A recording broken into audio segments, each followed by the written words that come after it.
কি রে, কি করছিস তুই? আমি এনে দিচ্ছি তো, আমি তো করে রাখছি। তুই আর কত করবি বল? হ্যাঁ পাগলি, কত করবি মানে? তুই তো করছিস। না না, সেটা ঠিক আছে তো। সব কোনোদিন করতে পারিস? আজকে চা করে ডেকেছিস এইসব বলিস না, লোকজন হাসবে। আমি একটা শেফ, আমি চা করতে পারি না? তুই তো অনেক কিছু পারিস করতে, কিন্তু লিকার চা করতে পারিস না। এগুলো কি আর আমাদের কাজ নাকি? সেটাই তো বলছি, আর কি বলবো বল।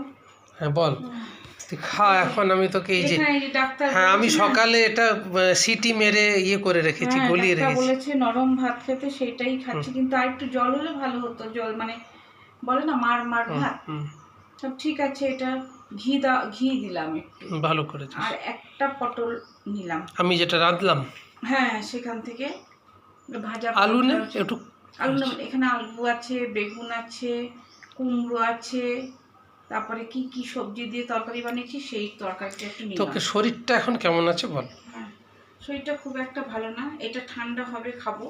দাঁড়া, দেখো বন্ধু, দাঁড়া। এনে তোর সামনে আমি টুল দিয়ে দিলাম, ওখানে রাখ, রেখে বসে খা। তোকে কেউ খবর দিয়েছে? হ্যাঁ দেখা না, কাজ করতে হবে। এই যে আমাদের নন্দী ভিড়িঙ্গি, নন্দী ভিড়িঙ্গি এই যে ফ্যান ঠিক করতে এসছে। ফ্যান সকালবেলায় দাঁত বার করে হাসতে হাসতে, আবার চলে যাচ্ছিস কেন? দাঁড়া না, বারণ না তোর। একটা দুটো দিন ডিম খাস না, কারণ কালকে প্রেশারটা হাই ছিল। ওই তো, সেটাই তো, একদিনে তো না করেছে। যাই হোক, ডিম খাচ্ছি না, শুধু ঘি নিয়েছি, আলু মাখা নিয়েছি, আর ওই পাঁচ তরকারি আর পটল, ব্যাস এই দিয়ে খাবো। আমাদের জানো তো বন্ধুরা, ফ্যানটাও আস্তে আস্তে ঘুরছিল। তবে ছেলেটাকে খবর দেওয়া হলো, বাঙালি ছেলে, মুসলিম বাঙালি ছেলে, এসে ঠিকঠাক করে দিয়ে গেল। ততক্ষণ খাওয়াটা হয়নি, এই এখন খাচ্ছি। আবার দিদি তুইন্দা এলো, আমি এইভাবেই খাই। তবে আমার দিদি জামাইবাবু এলো, এসে শরবত করে দিয়ে গেল, বললো খা।